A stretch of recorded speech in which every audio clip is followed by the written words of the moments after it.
The federal budget was tabled on the 25th of March and sent a strong signal of support for Australia's small businesses. New measures were aimed at easing cost pressures, improving cash flow and helping businesses in their day-to-day running.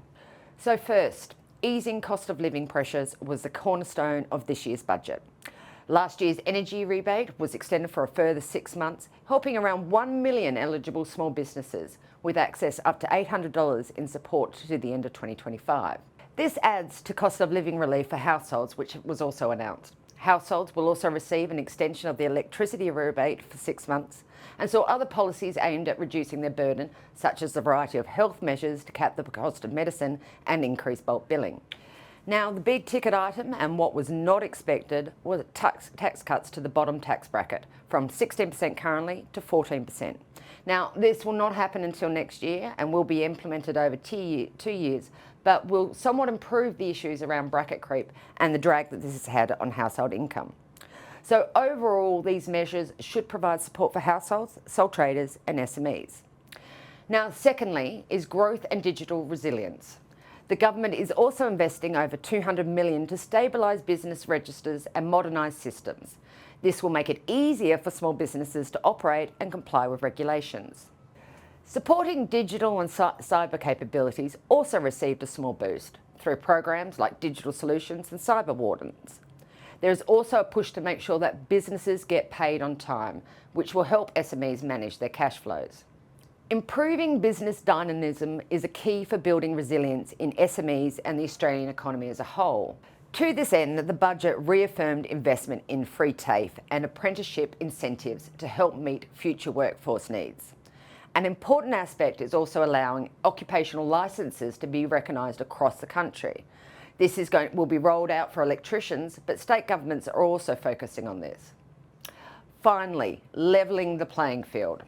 Stronger protections against unfair contract terms and trade practices are being extended to cover more small businesses, including franchises and automotive dealers. The ATO and ASICs are receiving significant new funding to tackle Phoenix activity and shadow economy behaviour. This will address worker exploitation and protect compliant businesses from being undercut. All of these measures have broader implications for SMEs. There was some targeted support for hospitality and alcohol producers, with a pause in the excise tax for 2 years.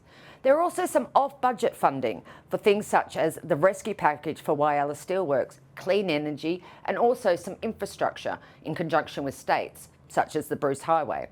So what's the overall takeaway? Well, the budget is pragmatic. It recognises that small businesses don't just need relief, they need a fair operating environment, better digital tools and targeted support to grow. And as the economic outlook gradually improves, these measures aim to position small businesses to take advantage of that momentum.